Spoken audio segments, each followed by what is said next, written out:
وقال یصوم یوما ویفطر یوما ولا یفر اذا لاقا۔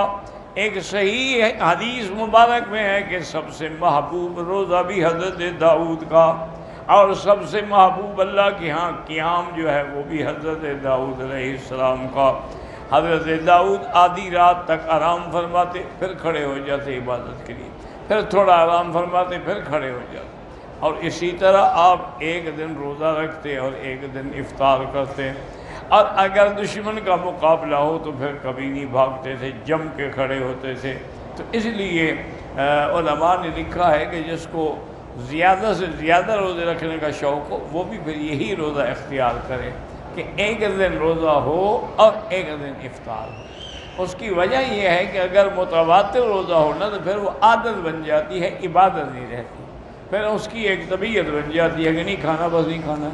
لیکن اس لیے کہ ایک دن روزہ رکھے، ایک دن کھائے پیے، تاکہ وہ بھوک کا جو ہے تقاضا ہے وہ باقی رہے۔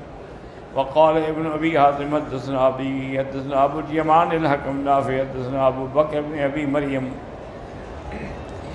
عن زمرة بن حبیب ان ام عبد اللہ بنت شداد بن اوس قال بعثت النبي صلی اللہ علیہ وسلم بقدح لبن عند فطره وهو صائم وذلك في اول النهار وشدة الحر فرد اليها رسولها انا كان ذاك الشاة۔ اب بی بی فرماتی ہیں کہ ام عبداللہ بنت شداد ابن اوس کہ میں نے حضور کی خدمت میں ایک دودھ کا پیالہ بھیجا افطار کے وقت میں، چونکہ آپ روزے سے تھے، لیکن میں نے آپ کو اول ابتدا میں بھیجا تو، اور شدید گرمی تھی، تقاضا بھی تھا، لیکن حضور نے فرمایا پہلے مجھے یہ بتاؤ یہ بکری تمہارے پاس کہاں سے آئی ہے جس کا تم نے یہ دودھ بھیجا ہے؟ وقال اشتریتها من مالی، انہوں نے کہا میں نے خود خریدی ہے حضرت، میں نے اپنے مال سے بکری خریدی ہے۔ پھر آپ نے نوش فرمایا فلما كان من قد اتت ام عبد الله بنت شداد وقال یا رسول اللہ صلی اللہ علیہ وسلم بعثت الیک بلبن مرثیۃ لك من طول النهار وشدة الحر فرددت الى الرسول فيه فقال لها بذلك امرت الرسل۔ اس نے آ کے عرض کیا حضور شدید گرمی میں نے آپ کے لیے بھیجا، لیکن آپ نے پینے سے پہلے تحقیق کی کہ وہ بکری کس کی ہے، بکری ٹھیک ہے کہ نہیں ہے۔ آپ نے فرمایا ہاں یہی تو ہمیں اللہ نے حکم دیا ہے کہ اللہ تعالی الا طیبا کہ پاکیزہ چیزیں کھایا کرو، ولا تعمل الا صالحا اور عمل وہی کیا کرو جو اللہ کے ہاں اچھا ہے۔ اس کے بعد کا ثبت فی صحیح مسلم وجامع الترمذی ومسند الامام احمد واللفظ له من حدیث فضیل بن مرزوق عن علی بن ثابت عن نبی حازم النبی رضی اللہ تعالی عنہ قال قال رسول اللہ صلی اللہ علیہ وسلم یا ایھا الناس ان اللہ طیب لا یقبل الا طیبا۔ صحیح حدیث ہے حضرت ابی ہریرہ کی روایت سے، حضور پاک نے فرمایا کہ لوگوں اللہ کی ذات پاک ہے، وہ پاکیزہ چیزوں کو قبول فرماتی ہے، ناپاک چیز کو کبھی قبول نہیں فرماتی۔ وَإِنَّ اللَّهَ أَمَرَ الْمُؤْمِنِينَ بِمَا أَمَرَ بِهِ الْمُرْسَلِينَ، اللہ نے جو حکم پیغمبروں کو دیا عقل حلال کا وہی حکم تمام مومنوں کو دیا ہے۔ یا ایھا الرسل کلوا من الطیبات واعملوا صالحا انی بما تعملون علیم۔ وقال یا ایھا الذین آمنوا کلوا من طیبات ما رزقناکم، پاکیزہ چیزیں استعمال کرو جو ہم نے تم کو رزق دیا ہے۔ ثم ذکر الرجل يطيل السفر اشعث اغبر ومطعمه حرام ومشربه حرام وملبسه حرام وغذي بالحرام يمد يديه الى السماء۔ اس کے بعد آپ نے فرمایا ایک آدمی ہے بڑا لمبا سفر کرتا ہے اور اس کے اوپر غبار ہے، کوئی کپڑا بھی نہیں ہے، لیکن اس کا کھانا بھی حرام ہے، پینا بھی حرام ہے، لباس بھی حرام ہے، اور حرام سے غذا دیا گیا۔ ایسا آدمی جب ہاتھ اٹھاتا ہے آسمان کی طرف کہتا ہے یا رب یا رب، اے میرے اللہ فانا یستجاب لذالک، ایسے آدمی کی دعا کہاں قبول ہوگی؟ یعنی جس کا کھانا حلال نہ ہو، پینا حلال نہ ہو، جس کا غذا حرام ہو، اس کی دعائیں بھی قبول نہیں ہوتی۔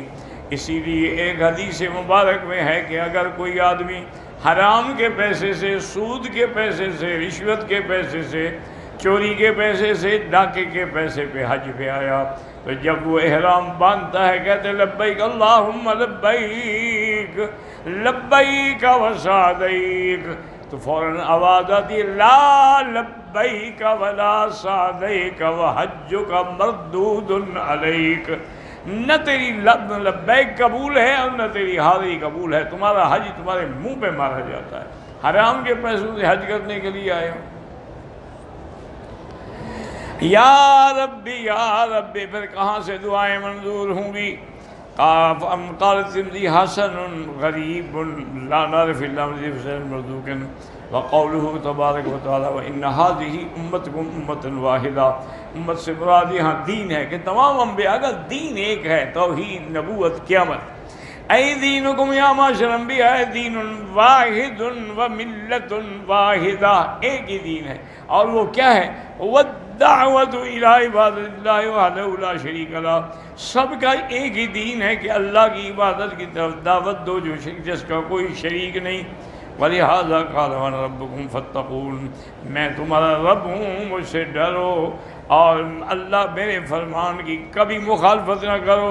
وقد تقدم الكلام على ذلك في سورة الانبیاء، امة واحدة منصوب حال ہے، فتقطعوا امرهم بينهم زبرا، الامم الذين بعثت اليهم الانبیاء، اللہ نے جن امتوں کے پاس پیغمبر بھیجے لیکن انہوں نے اتفاق کے بجائے تفرقہ پیدا کر دیا، کل حزب بما لدیہم فرحون، اے یفرحون بما هم فیہ من الضلال لانہم یحسبون انہم مہتدون، ہر امت سمجھتی ہے کہ میں صحیح راستے پہ ہوں، اسی میں وہ خوش ہیں۔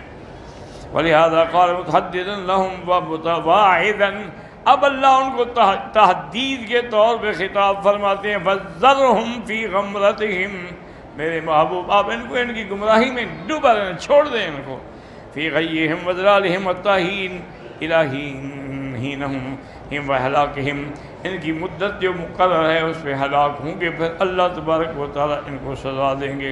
اس لیے فرمایا وَمَهِّلِ الْكَافِرِينَ أَمْهِلْهُمْ رُوَيْدًا، کافروں کو تھوڑی مہلت دے دیں، شاید توبہ نہیں کریں گے تو پھر اللہ کے عذاب کے لیے تیار ہو جائیں۔ ذَرْهُمْ يَأْكُلُوا وَيَتَمَتَّعُوا وَيُلْهِهِمُ الْأَمَلُ، چھوڑیں ان کو، کھائیں پیئیں اور اپنی چیزوں میں مست رہیں۔ فَسَوْفَ يَعْلَمُونَ، آنے والے وقت میں یہ جان لیں گے کہ اللہ کا عذاب کتنا سخت ہے۔ وَقَوْلُوا وَيَحْسَبُونَ أَنَّمَا نُمِدُّهُم بِهِ مِن مَّالٍ وَبَنِينَ نُسَارِعُ لَهُمْ فِي الْخَيْرَاتِ بَل لَّا يَشْعُرُونَ، یہ گمان کرتے ہیں کہ ہم نے ان کو مال دیا، اولادیں دی، شاید یہ اللہ کو بڑے پسندیدہ ہے، نہیں، بالکل شعور ہی نہیں ہے ان کو۔ یعنی يَظُنُّ هَٰؤُلَاءِ الْمَغْرُورُونَ، یہ گمان کرتے ہیں کہ انما نؤتیہم من الاموال والأولاد، ہم نے جو ان کو مال دیا، اولاد دی، شاید ہی اللہ کے ہاں ان کا کوئی مقام ہے۔ کلا لیس الامر، ایسی بات ہرگز نہیں، کما یزعمون، جیسے ان کا گمان ہے کہ نحن اکثر اموال و اولاد وما نحن بمعذبین لقد اخطئوا فی ذلک وخاب رجاؤہم، یہ کہتے ہیں کہ اللہ ہمیں عذاب دیتے، یہ مال کیوں دیتے، شاید ہمیں عذاب نہیں ہوگا، لیکن ان نے غلط سوچا ہے، ان کی امیدیں غلط ہیں۔ انما نفع بہم ذلک، ہم تو اس لیے دیتے ہیں کہ ان کو اور مہلت دیں، مہلت دیں، مہلت، انذارن و املاء مہلت۔ ولہذا قال بل لا یشعرون کما قال فلا تعجبک اموالہم ولا اولادہم، اللہ نے فرمایا میرے محبوب ان کے مال اولاد کو دیکھ کے آپ تعجب نہ کیا کریں، ہم کبھی مال دے کے عذاب دیتے ہیں۔ انما یرید اللہ لیعذبہم بہا فی الحیاۃ الدنیا وقال انما نملی لہم لیزدادوا اثما، ہم ان کو اور مہلت دیتی ہیں تاکہ یہ گناہوں میں اور بڑھتے چلے جائیں، پھر اللہ کا عذاب آتا ہے۔ فَذَرْنِي وَمَن يُكَذِّبْ بِهَٰذَا الْحَدِيثِ، چھوڑ دیں اس کو جو آپ کی تکذیب ہے، ہم اس کو خود اس سے بدلہ لیں گے۔ سَنَسْتَدْرِجُهُم مِّنْ حَيْثُ لَا يَعْلَمُونَ وَأُمْلِي لَهُمْ، اسی طرح میں ذَرْنِي وَمَنْ خَلَقْتُ وَحِيدًا، چھوڑیں اس ظالم کو جس کو میں نے پیدا کیا، اب اس کو سزا بھی میں دوں گا۔ وقال تعالی وما اموالکم ولا اولادکم بالذی تقربکم عندنا زلفا الا من آمن صالحا، تمہارے مال یا تمہاری اولادیں کوئی کام نہیں آئیں گی، ہاں مگر جو ایمان لائے، عمل صالح کیے، وہ کام آئیں گے۔ قال قتادہ فی قیاسون انما نمدهم به من مال وبنین نسارع لهم في الخيرات لا يشعرون قال مکر اللہ بالقوم فی اموالهم واولادهم. یہ اللہ کی آزمائش ہے بندوں کے لیے کہ مال بھی دیتے ہیں اولاد بھی دیتے ہیں. یا ابن آدم فلا تعتبر الناس باموالهم ولا اولادهم. لوگوں کے مال اولاد کو دیکھ کے اندازہ نہ لگاؤ، ولیکن اعتبرهم بالایمان والعمل الصالح، ان کا ایمان عمل صالح کو دیکھ کے اندازہ کریں. وقال الامام احمد حدثنا محمد بن عبید قال حدثنا ابان مساق الصباح بن محمد بن مرة الحمدانی حدثنا عبد الله بن مسعود رضی اللہ عنہ قال قال رسول اللہ صلی اللہ علیہ وسلم انا قسم بینکم واخلاقکم. اللہ پاک نے سب کے لیے خلق کو بھی تقسیم کیا جیسے رزق تقسیم کیا. وَإِنَّ اللَّهَ يُؤْتِي الدُّنْيَا مَن يُحِبُّهُ اللَّهُ يُحِبُّهُ. اللہ دنیا تو اس کو بھی دیتے ہیں جو اس کو محبوب ہے یا محبوب نہیں ہے، دشمن کو دیتے ہیں. لیکن وَلَا يُؤْتِي الدِّينَ إِلَّا لِمَنْ أَحَبَّ. لیکن دین اس کو دیتے ہیں جس کو اللہ محبوب رکھتے ہیں. اور اس کے بعد فرماتے ہیں فَمَنْ آتَاهُ اللَّهُ الدِّينَ فَقَدْ أَحَبَّهُ. جس کو اللہ نے دین کی توفیق دی، عمل صالح کی توفیق دی، سمجھ لے کہ اللہ مجھے محبت فرماتے ہیں. وَالَّذِي نَفْسُ مُحَمَّدٍ بِيَدِهِ لَا يَسْلِمُ عَبْدٌ حَتَّى يَسْلِمَ قَلْبُهُ وَلِسَانُهُ. اس وقت تک بندہ مسلمان نہیں ہو سکتا جب تک اس کا دل بھی اور زبان بھی. وَلَا يُؤْمِنُ حَتَّى يَأْمُنَ جَارَهُ بَوَائِقَهُ. اور مومن نہیں بن سکتا جب تک اس کے ہمسائے اس کے ظلم سے محفوظ نہ رہیں. قالوا وما بوائق ہو یا رسول اللہ کی بوائق سے کیا مراد ہے؟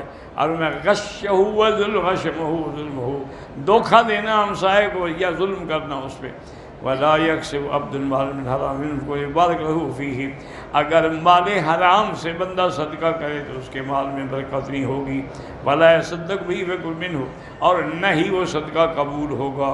ولا یترکو خلف ظہری الا کان زادہ الی النار. اور اگر وہ مال چھوڑ گیا وہ بھی اس کے لیے جہنم کا ذریعہ بنے گا. ان اللہ لا یمحو السیئۃ بالسیئۃ. اللہ برائی کو برائی سے نہیں مٹاتے بلکہ برائی کو نیکی سے مٹاتے ہیں. ولکن یمحو السیئۃ بالحسن ان الخبیث لا یمحو الخبیث.